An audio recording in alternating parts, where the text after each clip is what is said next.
Hello everyone, welcome back to the Tarot Tanvi. I'm Tanvi, this is my studio. These are my surrender cards that I'll be pulling towards the end of this video to see what habit or what cycle do we need to let go of in order to live a better, healthier life. And also I'll be talking about your throat chakra, what it means, how it is connected, and why should we strengthen our throat chakra, and what exactly does it mean to strengthen the throat chakra. So before I go and speak about all those things, I would just like to say that please be kind. Kindness is free of cost. Kindness does not have any taxes. You don't have to pay taxes to be kind to anybody. It is completely free to be kind. So please choose kindness.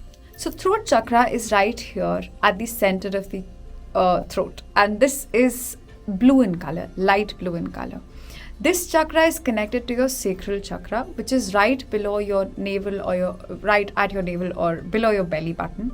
So that chakra is responsible for your sexual energy, and the sacral chakra is connected to your throat chakra, which is also the center of creativity, your creative expression and honest expression, when you find the power to speak your truth.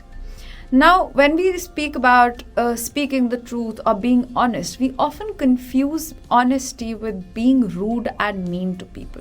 Honesty does not mean that you begin to discard or completely ignore other people's emotions and their own well-being and your own well-being as well in the name of being honest or truthful to somebody. But honesty just means that you still stand in your power, and yet being an empath and understanding and taking care of other people's opinions as well, and not trying to intentionally hurt people in the name of honesty. Now, this is something that we often get confused with, right? I think many people justify being rude as being honest. And I think that is where the imbalance in the throat chakra plays a huge role. Because a person who has a balanced throat chakra would be able to understand and find the right words to speak at the right time. It also does not mean that you become a pushover and in the name to please everybody, you stop suppressing your own truth or the things that you want to say out loud. Sometimes it might be things that other people do not like or agree with, yet you still speak them because it is important to you and you know that it is something that you have to do for yourself. Now, when it comes to expression, creative expression or the throat chakra not only deals with the way you speak, it also deals with how you speak, where you speak, when you speak, and what you speak about. Apart from that, it also speaks about your creative expression, which can be drawing, which can be poetry, which can be literally anything, any form of art that you personally like. Listening to music is also a form of your creative expression. Choosing music, selecting music, that's all a part of the creative expression and your form of art. That helps, or that is properly expressed when your throat chakra is strengthened. Now, because the creative energy and the sexual energy are the same, that is why the throat chakra is connected to the sacral chakra, which is right below the belly button and is orange in color. So the more you sort of cultivate and understand the sexual energy, which is a force of nature that creates life, and this is the exact same energy that helps you create creativity, so be more creative and productive in life as well, and speak fearlessly. That is why many people go into celibacy, because they want to preserve and use the sexual energy very carefully, only with the right people, and not just wasting it around, so that they can be more creative. There's a huge link between these two.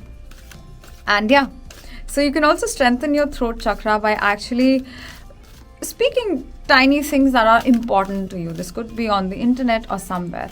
But again, make sure that you're not being rude in the name of being honest, You should speak your truth. Speak up, speak loud if you have to, if that's what you feel like. But again, don't harm others. Be kind. So we have surrender outdated beliefs about yourself. Let go of limiting ideas about yourself that originate from the past. Then you can own your power and soar in your life. So this says that you have to, sort of upgrade who you are. I think it's very important to understand that it is not just individually, but even in a healthy relationship, two people need to grow together. So if you're not growing together, even if the relationship was happy in the beginning, it would become a little sore as time passes by if you are the only person who's working on yourself and your partner or your friend is not working on themselves. Or you might just naturally grow apart and not really gel with that person because you would not have common topics to share anymore, right? So it is the same when it comes to yourself as well. It's super important to keep growing. It is super important to not let any past story or not let any other person or any past event control your future. Things that have happened in the past are things that have been out of control. A future is something that we can predict. I mean, I don't know. But I believe that future is something that we can create for sure, based on how we act in the present moment. So in the present, choose to let go of your past stories and not let your past restrict you. Instead, break free, learn from your past mistakes and make newer mistakes is something that I always like to say, that choose new you. It's easy to stay stuck and repeat your mistakes and stay miserable in life, but it takes courage and guts to not stay miserable and to learn from your own mistakes and say that, okay, fine, this happened in the past, but now I choose to be a different person and I will act differently in this moment. Yes, so that's all that I have for you today. I hope that this was helpful in some way and it made some sense, and I'll see you again next time. Bye bye, take care.